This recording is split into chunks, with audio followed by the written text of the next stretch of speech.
Good evening. আজি blog আৰম্ভ কৰিছো গধুলি ঘৰৰ পৰা আৰু আজি মই আপোনালোকক লৈ যাম এফালে কুলৈ যাওঁ কিয়া জানিবলৈ আপোনালোকে ব্লগটো শেষলৈকে চাই থাকিব লাগিব এটা গধুলি হৈছে মায়ে গোসাই ঘৰ চাকি দিব লৈছে মা বুলি কৈছো যেতিয়া গম পাইছে মই যোৰহাটত আছো আৰু যোৰহাটৰ পৰা অকনমান আগলে আজি ডেৰগাঁৱৰ ওচৰে পাজৰে এটা অঞ্চলত বিশেষ অঞ্চলত মই ঠাই টুকুৰা নামো কম সবিশেষ সকলোখিনি আপোনালোকক জনামো আজি এটা বৰ বিশেষ অনুষ্ঠান আছে কিছুমান এনেকুৱা মানুহ মই আপোনালোকক চিনাকি কৰি দিম যাৰ লগত চিনাকি হৈ আপোনালোকে ভাল পাব কোন তেওঁলোক কিয় মই তালৈ যাওঁ কি অনুষ্ঠান আছে সেয়া মই জনাম কিন্তু প্ৰথমতে আমাৰ মেডামে মানে আমাৰ টনুৱে গধুলি এতিয়া গোসাই ঘৰত চাকি দিছে দেই আইতাকৰ লগত গোসাই ঘৰত সেৱা কৰি খুব ভাল পায় তাই ইয়ালৈ আহিলে আৰু সেইটোকে বৌ বুলি কয় দেই বৌ কৰা বুলি কয় এতিয়া কুখা অঘা চব লৈ বহি লৈছে দেই পুৰোহিত আমাৰ মই দেখাইছো আপোনালোকক চাওক ৰ'ব মনে মনে কৰিব লাগিব মাত শুনিলে আকৌ ডিষ্টাৰ্ব হৈ যায় যে চাই থাকক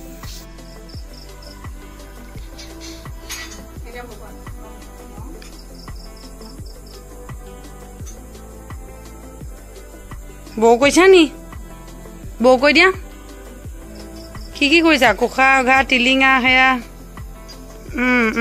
চন্দন অকণ বনাই দিয়া চন্দনৰ ফুট আইতাক দি দিয়া আইতাক চন্দন সেয়া নেখা এয়া চন্দনৰ ফুট বনোৱা এনেকৈ ঘঁহি দিয়া তাই নিজে নিজেনো কেনেকৈ জানে নাজানো দেই সেইবিলাক তাই এতিয়া তাত সেইটো ঘঁহিব ককাকক ঘঁহা দেখে চাগে ওলোটা হৈছে মামা সেইটো নহয় চিধা এতিয়া ঘঁহা হৈছে হৈছে হৈছে হৈছে হৈছে হৈছে মোক ফুট এটা দিবা দেই চন্দনৰ ফুটটা মোকো দিবা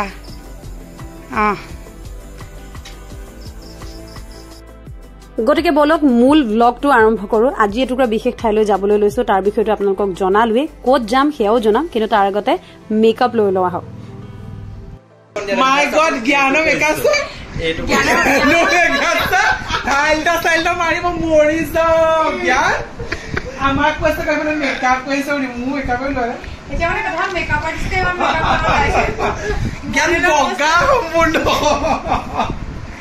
তো আজি নহয় জ্ঞানে ফুলে এইযোৰ কপৰা আনিছিলে পুৰি পা দুইটাই গৈছিলে জ্ঞান অংকুৰত গৈছিলে ফুৰিলে প্ৰভুৰ ওচৰলৈ গৈছিলে আৰু তালৈ যাওঁতে মোৰ কাৰণে মৰমত এযোৰ ইয়েৰিং লৈছে ধুনীয়া আৰু এয়া হৈছে মোৰ আউটফিট আজি মই যিযোৰ পিন্ধিম সেইযোৰ কাপোৰ মই আজি পৰিধান কৰিবলৈ ওলোৱা কাপোৰযোৰ হৈছে অঞ্জু হাজৰিকাৰ আৰু জুৱেলাৰী হৈছে জাংকি জুৱেলাৰী ইতিমধ্যে মই ৰেডি হলো এয়া দেখিছে এতিয়া যাবলৈ লৈছো মূল ঠাইলৈ য'ত যাম ডেৰগাঁৱৰ পৰা অকনমান আগলৈ গাড়ীগাঁও বুলি এটি বিশেষ অঞ্চলত এটি সাংস্কৃতিক অনুষ্ঠানত অতিথি হিচাপে আমাক দুয়োকে আমন্ত্ৰণ কৰিছে মোক আৰু দেৱাশিষক আৰু আমি ইতিমধ্যে আহি উক্ত অনুষ্ঠান পাইছোহি মানুহৰ সমাগমটো ইতিমধ্যে দেখিছে আৰু দেখি বুজি পাইছে যে আজি কণকণমানি ল'ৰা ছোৱালীবিলাকৰ এটি বিশেষ অনুষ্ঠান আছে কি অনুষ্ঠান সেয়া নিজে জানি লওকচোন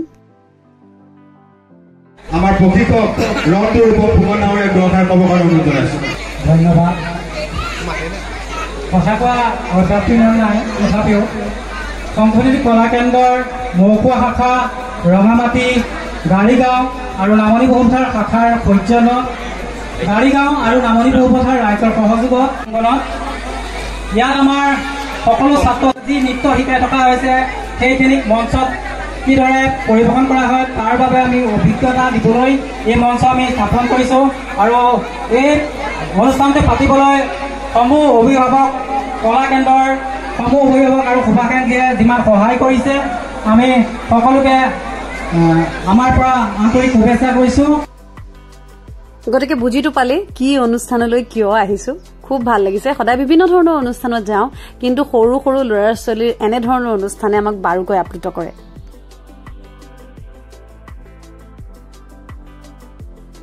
এয়া আছে অসমৰ এজন জ্যেষ্ঠ পৰিচালক পবিত্ৰ খাউন ওৰফে আমাৰ কামিনী তেখেত আজি এজন বিশিষ্ট অতিথি হিচাপে আহিছে ইয়াত তেখেতৰ প্ৰতিটো খোজতে আচলতে বিশিষ্ট খোজ পৰে সেইকাৰণে আপোনালোকক আজি আমাৰ চেনেলৰ তৰফৰ পৰা চিনাকি কৰি দিছোঁ কহুৱা বনৰ ছাৰ ডিৰেক্টৰ দেৱাশিষ যিবিলাক কথা কৈছে ধেমালি চলাই কৈছে ইমান বেছি নহয় আপোনালোকে এইটো ভাবি ল'ব হা অনুষ্ঠানটোক মই সঁচাকৈ কৃতজ্ঞতা জ্ঞাপন কৰিছোঁ এনেকুৱা ধৰণৰ এটা চিন্তাধাৰা ইয়ালৈ লৈ আহিছে আৰু লগতে আপোনালোক সকলোকে ধন্যবাদ জনাইছোঁ যে ইমানবোৰ মানুহ আজি এটা বিহু ফাংচন হোৱা নাই ইয়াত বা বেলেগ ধৰণৰ কিবা পলিটিকেল প্ৰগ্ৰেম হোৱা নাই ইয়াত মাত্ৰ এটা সাধাৰণভাৱে সাংস্কৃতিক সাংস্কৃতিক অনুষ্ঠান হৈছে য'ত শিশুসকলক মঞ্চত কেনেকৈ নৃত্য পৰিৱেশন কৰিব লাগে তাৰ এটা ডেমো দিবৰ বাবে তেওঁলোকে এই অনুষ্ঠান পাতিছে।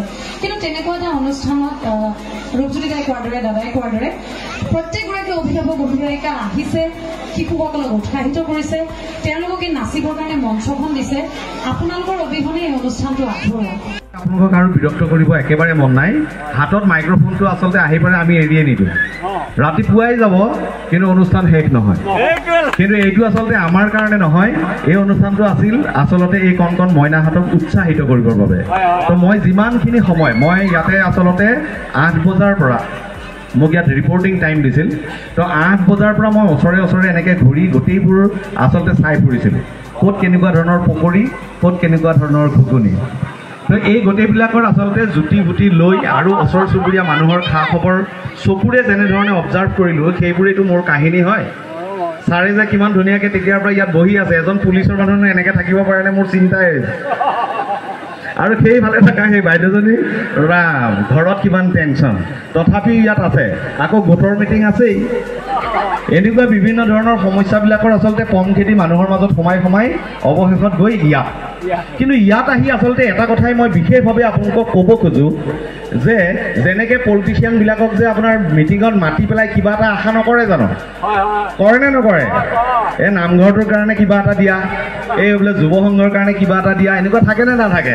তো আমাক মাতি একলা আপোনাৰ একোডাল দিব নোৱাৰোঁ।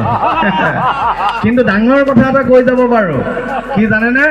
ভালে থাকক, কুশলে থাকক, হাঁহি থাকক, আৰু আমাক চাই হাত চাপৰি বজাওক, বজাওক বজাওক বজাওক।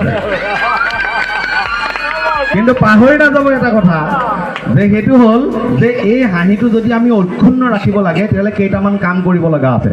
যেনে এই যে আপোনাৰ সংশোধনী কলা কেন্দ্ৰ, এই কেন্দ্ৰৰ ৰেজিষ্ট্ৰেশ্যনটো বহুত বেছি জৰুৰী।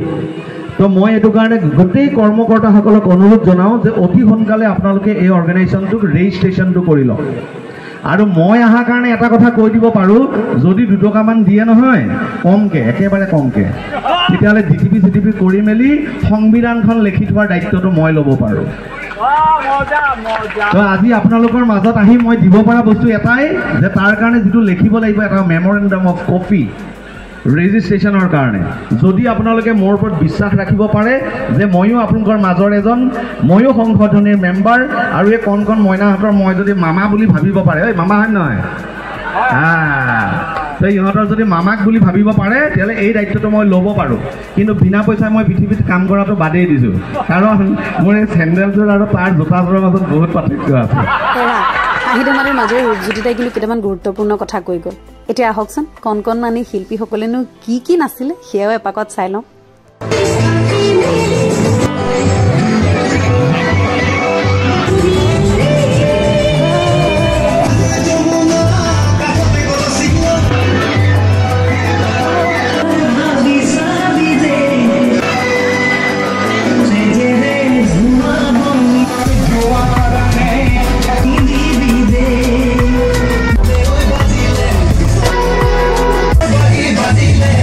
সেয়া আছিল সংশোধনী কলা কেন্দ্ৰৰ 10ম বাৰ্ষিক অনুষ্ঠান, য'ত আমি অংশগ্ৰহণ কৰিবলৈ পাই যথেষ্ট আনন্দিত হলো।